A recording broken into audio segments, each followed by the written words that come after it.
자, 설교 제목 한번 해봅니다. 하나님을 모독하는 자는 큰 코 다칩니다. 한번 더 해봅니다. 하나님을 모독하는 자는 큰 코 다칩니다. 사무엘상 5장은 하나님의 언약궤와 관련된 일련의 사건들을 기록하고 있습니다. 우리는 지난 주일에 사무엘상 4장의 말씀을 통해서 이런 말씀들을 만났습니다. 이스라엘의 군대가 하나님의 언약궤를 앞세워서 블레셋 사람들과의 전쟁을 벌였지만, 그러나 그 전쟁은 이스라엘 군대의 대참패로 끝나고 맙니다. 이스라엘의 군대는 블레셋과의 이 전쟁에서 보병 3만 명이 전사를 하고 하나님의 언약궤를 블레셋 사람들에게 빼앗기고, 언약궤를 지키고 있던 엘리 제사장의 두 아들인 홈니와 비느하스가 죽임을 당하게 됩니다. 이뿐만이 아닙니다. 하나님의 언약궤가 블레셋에게 빼앗겼다고 하는 이 소식을 전해들은 엘리 제사장은 그 현장에서 쓰러져 죽고 맙니다. 여러분, 하나님의 언약궤는요, 삼위일체로 존재하시는 하나님을 상징하고 있는 거룩한 기물입니다.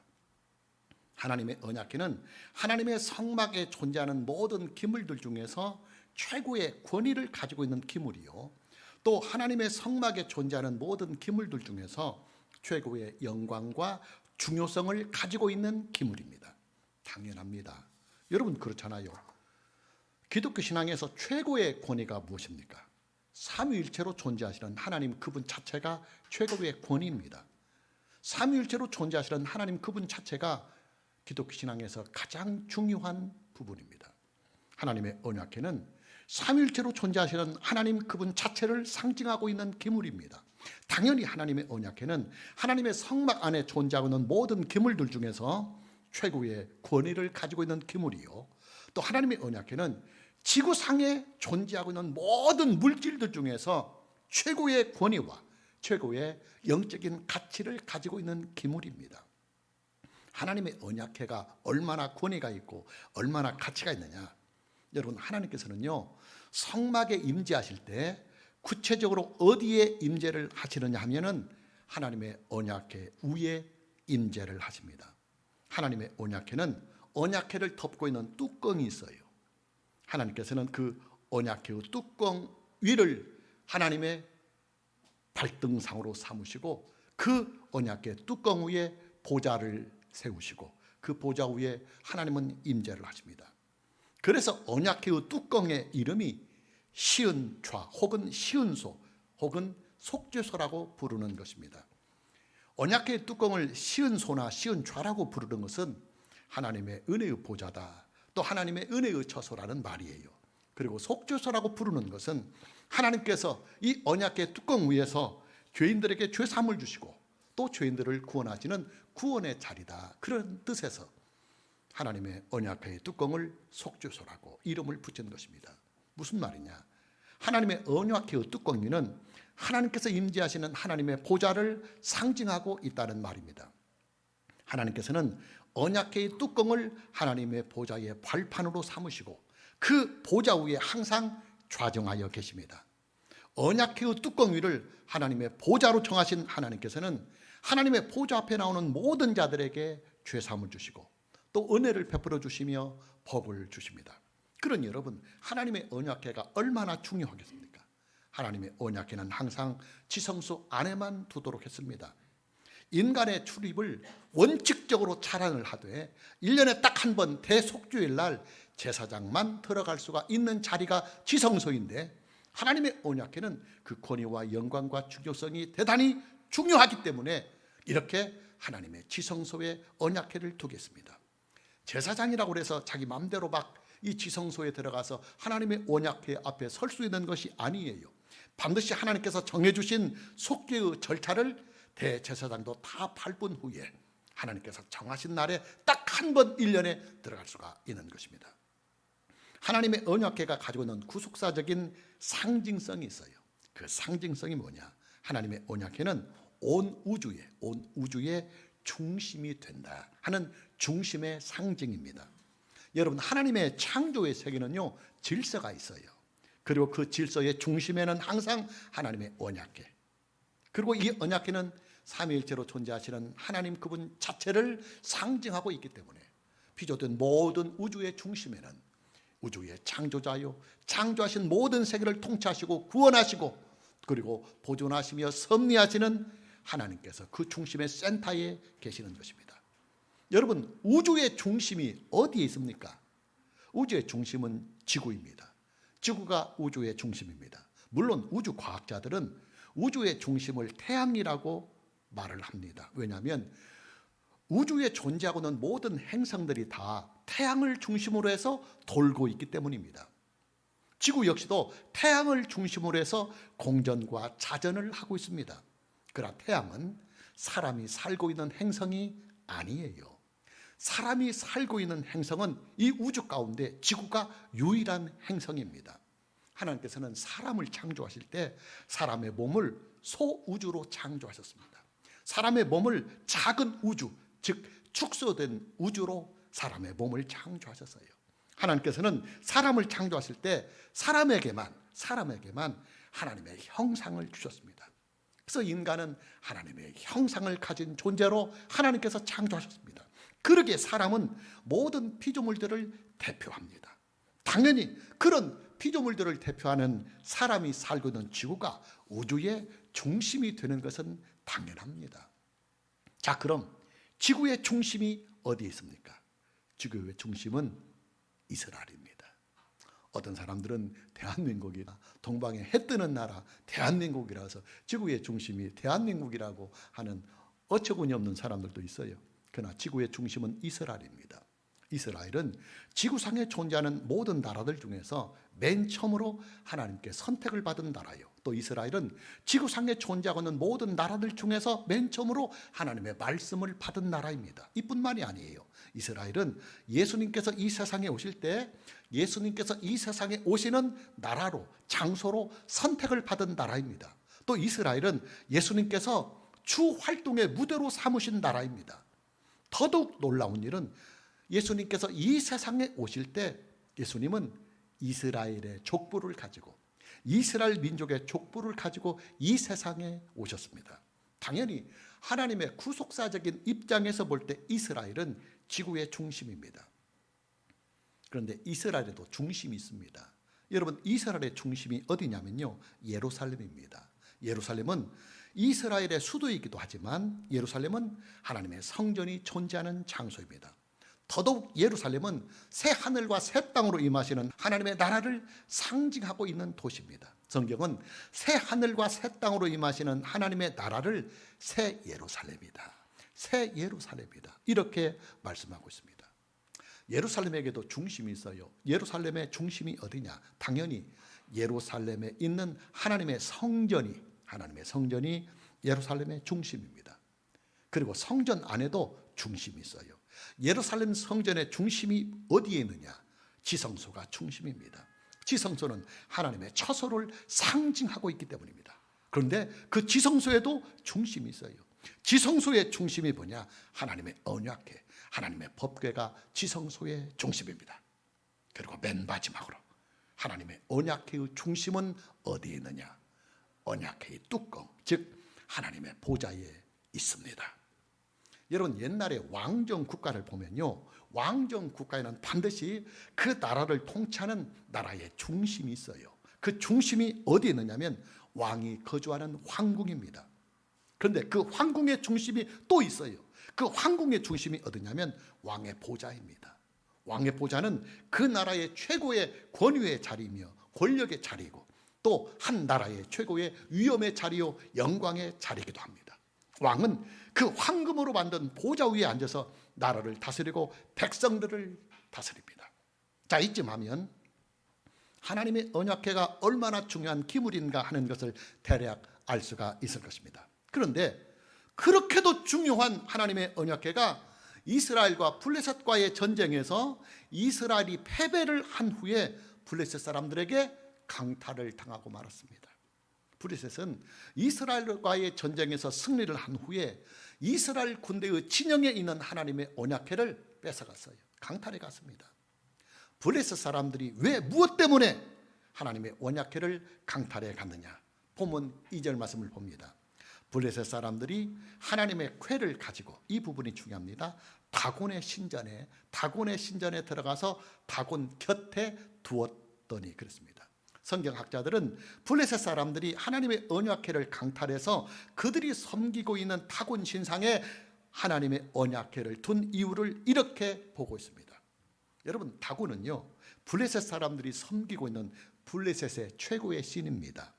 블레셋 사람들은 이스라엘이 섬기고 있는 하나님을 조롱하기 위해서 그들이 섬기고 있는 다곤 신상 곁에 하나님의 언약궤를 두었을 것이라고 성경학자들은 해석을 하고 있습니다.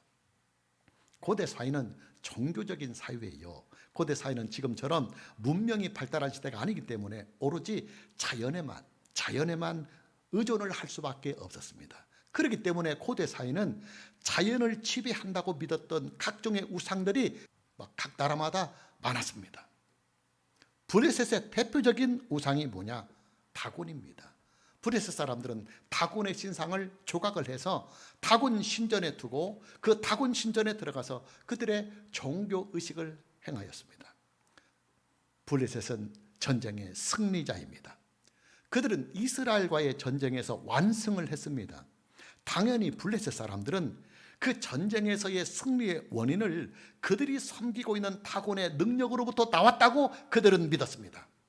그러기에 블레셋 사람들은 이스라엘이 믿고 있는 하나님을 그들이 믿고 있는 다곤보다 능력이 현저하게 떨어진다고 판단을 했습니다. 왜냐하면 자기들이 믿는 다곤이 자기들을 전쟁에서 이기게 했기 때문에 당연히 그들이 믿는 다곤신이 패한 이스라엘의 군대가 믿는 여호와보다 월등하게 다곤신이 높다. 그렇게 그들은 판단을 한 것입니다. 그들이 믿고 있는 다곤의 신상 곁에 하나님의 언약궤를 두고 하나님으로 하여금 다곤을 섬기도록 그렇게 하나님의 언약궤를 빼앗아 갔던 것입니다. 고대 사회의 종교가는 신들에게도 서열이 있다고 그들은 믿었습니다. 블레셋 사람들은 그들이 믿고 섬기고 있는 다곤이 모든 신들의 서열 중에서 최고의 서열에 있는 신이라고 그들은 믿었어요. 그리고 그런 그들의 믿음은 이스라엘과의 전쟁을 통해서 입증이 되었다고 그들은 판단했습니다. 왜냐하면 그들이 다곤 신의 이름으로 전쟁에 나갔는데 그 다곤 신의 이름으로 여호와의 신앙을 가져오는 이스라엘 군대를 다 이겨버렸으니까 그들은 다곤 신이 세상에서 최고의 서열이 있는 신이라고 블레셋 사람들은 판단했습니다. 그도 그럴 것이 이스라엘의 군대는 실로에 있는 하나님의 언약궤를 가져다가 그 언약궤를 앞세워서 전쟁에 임했어요. 그러나 결과는 참담했습니다. 이스라엘은 하나님의 언약궤를 앞세워서 임한 그 전쟁에서 완패를 당하고 말았습니다. 보병 3만 명이 전사를 하고 하나님의 언약궤를 지키고는 이스라엘의 두 제사장들이 참담하게 죽임을 당했습니다.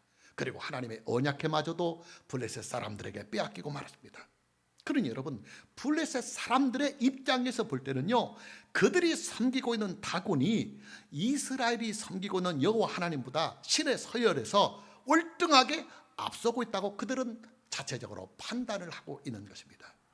그러기에 블레셋 사람들은 그들에게 그런 승리를 주었던 다곤 신에게 최고의 재물을 바쳐서 그들에게 승리를 주신 다곤 신에게 최고의 영광을 드리기 위하여 그들이 이긴 전쟁에서 패배한 이스라엘이 믿는 신인 여호와를 상징하는 언약궤를 가져다가 다곤 신 옆에 놓았던 것입니다. 다곤 신전에는 블레셋 사람들이 섬기고 있는 다곤 신상이 딱 버티고 있었습니다. 블레셋 사람들은 하나님의 언약궤를 다곤 신상보다 서열이 훨씬 낮은 자리에 두어서 이스라엘이 섬기는 여호와 하나님으로 하여금 블레셋 사람들이 섬기는 다곤의 종이 되게 하였던 것입니다. 당연히 블레셋 사람들의 이런 행위들은 하나님을 모독하되 아주 철저하게 하나님을 무시하고 하나님을 모욕하는 행위였습니다. 그런데 여러분, 이때부터 다곤 신전에 아주 놀라운 일들이 발생을 합니다. 본문 3절과 4절을 봅니다. 아스돗 사람들이 이튿날 일찍 일어나 본즉 다곤이 여호와의 궤 앞에서 엎드러져 그 얼굴이 땅에 닿았는지라. 그들이 다곤을 일으켜 다시 그 자리에 세웠더니 그 이튿날 아침에 그들이 일찍이 일어나 본즉 다곤이 여호와 궤 앞에서 또다시 엎드러져 얼굴이 땅에 닿았고 그 머리와 두 손목은 끊어져 문지방에 있고 다곤의 몸뚱아리만 남았더라. 그 다음 날 다곤 신전에 들어간 블레셋 사람들은 깜짝 놀라게 됩니다. 그들이 섬기는 다곤 신상이 여호와의 언약궤 앞에서 납작 엎드러져서 그 얼굴을 땅에 닿고 있는 것입니다. 블레셋 사람들은 얼른 다곤 신상을 일으켜서 다시 원래의 자리라 세워놓습니다. 그런데 그 다음 날에도 더 놀라운 일이 발생을 합니다. 다곤 신상이 또다시 여호와의 언약궤 앞에 엎드러져서 얼굴을 땅에 댔고 있는 것입니다. 이번에는 다곤 신상의 머리와 두 손목이 끊어졌습니다. 그리고 끊어진 다곤 신상의 머리와 그 다리들이 문지방에 있고 다곤의 몸뚱아리만 달랑 남아있던 것입니다. 자, 이 광경이 무엇을 말하고 있는지를 정확하게 알아보려면 성경의 원문을 보면 알 수가 있어요.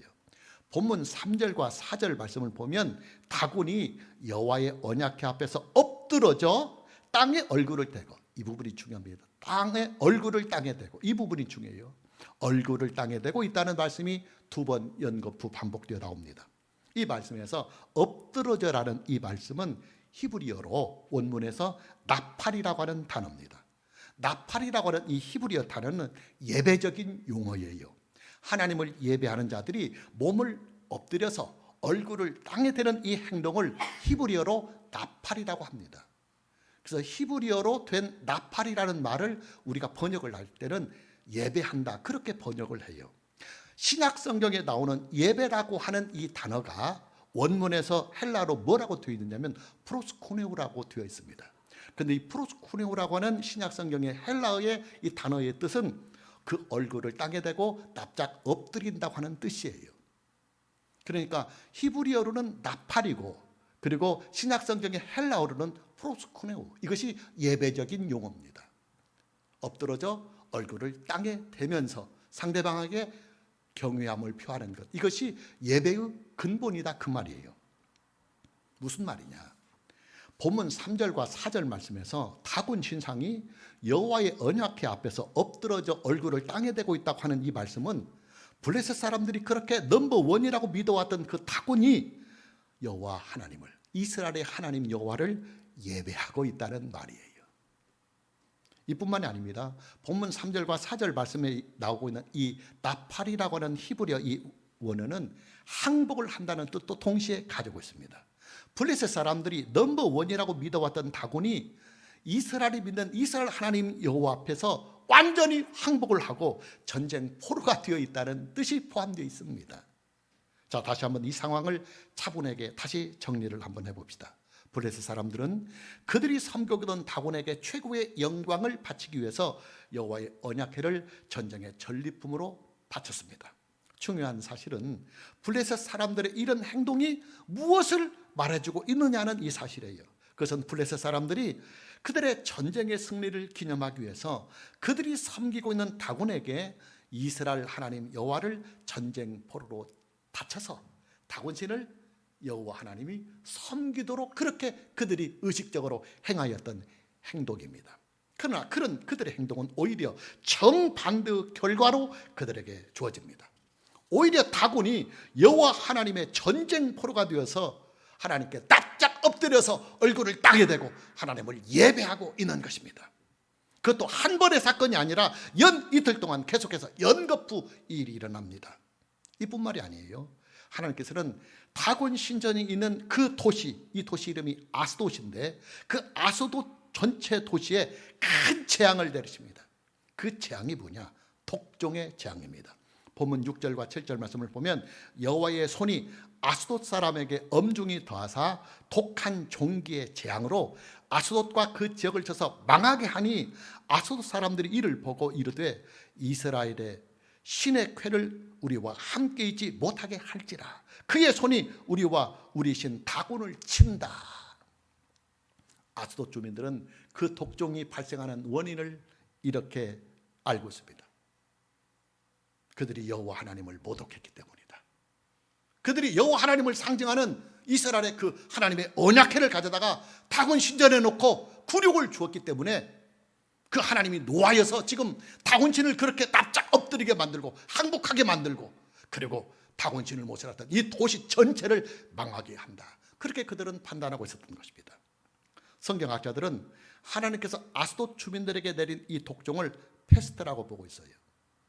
페스트라고 보고, 이거 맞아요. 왜냐하면 이제 나중에 강해를 하면서 나오게 됩니다. 성경학자들은 이 독종을 페스트라고 보고 있어요. 여러분, 페스트라고 하는 이 전염병이 얼마나 무서운 전염병인지 아십니까?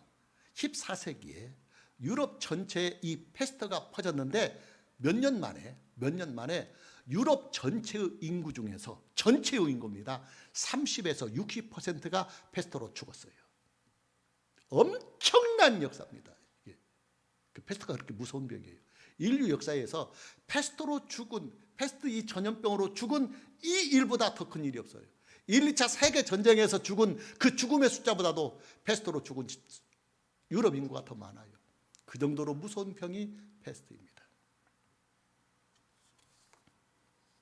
그래서 페스트를 검은 죽음의 병이라고 부르고 있는 것입니다. 그는 여러분, 블레셋 사람들이 얼마나 식겁을 했겠습니까? 그들은 여호와 하나님께 두려움을 느끼기 시작합니다. 등골이 오싹해지는 것입니다. 블레셋 사람들은 여호와의 언약궤를 더 이상 다곤의 신전에 두지 못하고 다른 곳으로, 다른 장소로 이동을 시킵니다. 본문 8절과 9절을 봅니다. 이에 사람을 보내어 블레셋 사람들의 모든 방백을 모으고 이르되 우리가 이스라엘 신의 궤를 어찌하랴 하니 그들이 대답하되 이스라엘의 신의 궤를 가드로 옮겨가라 하므로 이스라엘의 신의 궤를 옮겨가더니 그것을 옮겨간 후에 여호와의 신이 심히 큰 환난을 그 성읍에 더하사 성읍 사람들의 작은 자와 큰 자를 다 쳐서 독한 종기가 나게 하신지라.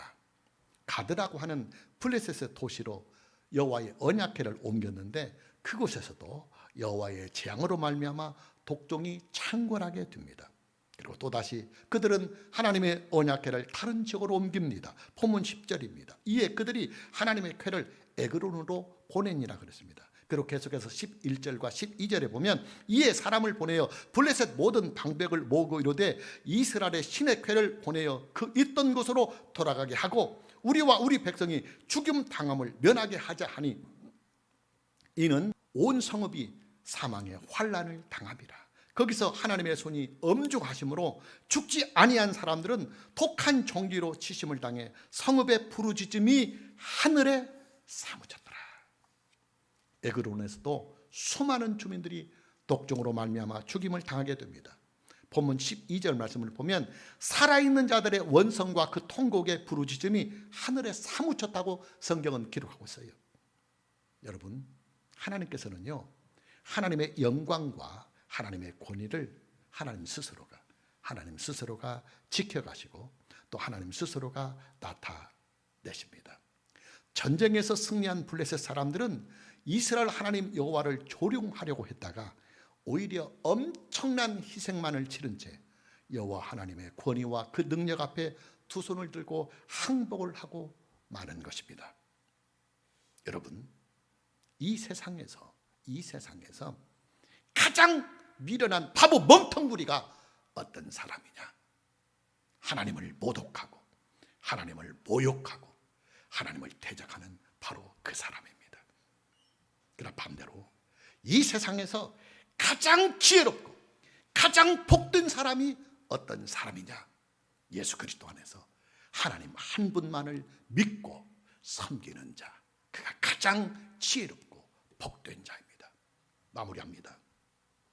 여러분, 저와 여러분이 믿고 섬기는 하나님은요, 유일하게 존재하시는 전지전능하신 하나님이십니다.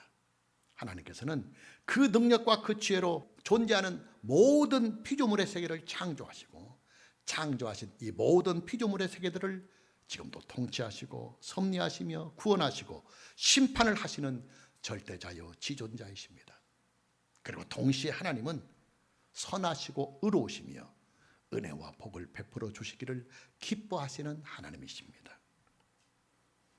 여러분, 그 이방 나라들의 잡신들을 보면요, 그들이 믿는 신은 성격이 이상해가지고 막 사람을 인신 제사를 드려야 되고, 왜냐하면 바다의 용왕이 예를 들어서 그들의 신앙으로 바다의 용왕이 성질이 나면, 화가 나면 배가 못 다녀요. 사람 다 잡아먹어요.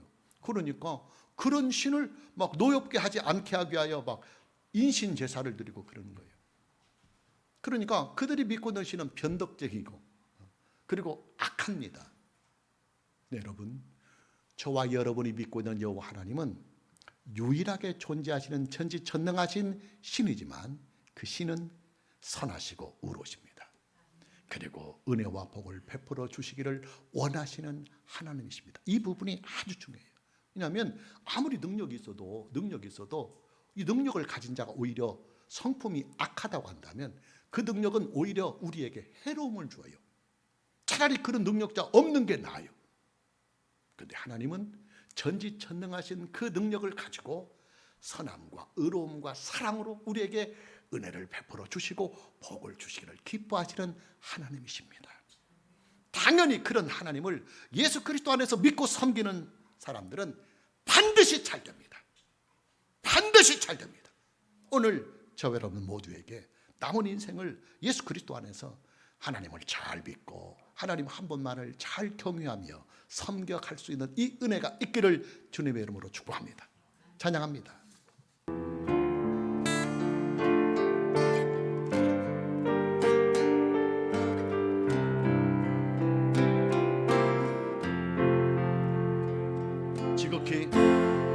지극히 높은 주님의 나 지성소로 들어갑니다. 세상의 실 걷고서 주 보좌 앞에 엎드리리. 내 주를 향한 사랑과 그 신뢰가 사그러져 갈 때 하늘로부터 이곳에 장막이 덮이네. 이곳을 덮으소서. 이곳을 비추소서.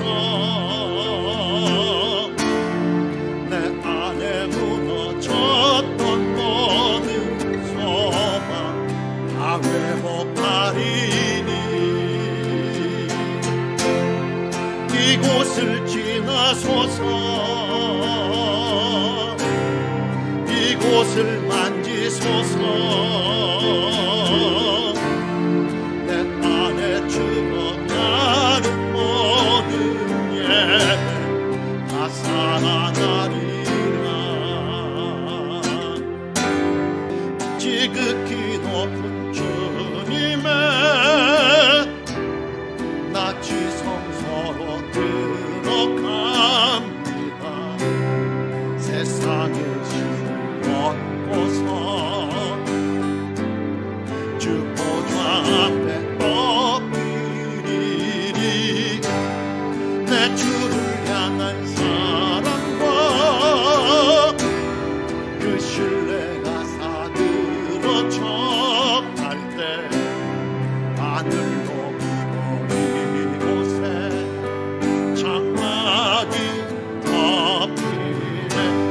들고 이곳을 덮으소서. 이곳을 비추소서. 내 안에 무너졌던 모든 소망 다 회복하리니. 이곳을 지나소서. 이곳을 만지소서. 내 안에 죽어가는 모든 예배 다 살아나니. 이곳을 덮어주시옵소서. 이곳을 덮으소서. 이곳을 비추소서. 내 안에 무너졌던 모든 소망 다 회복하리니. 이곳을 지나소서.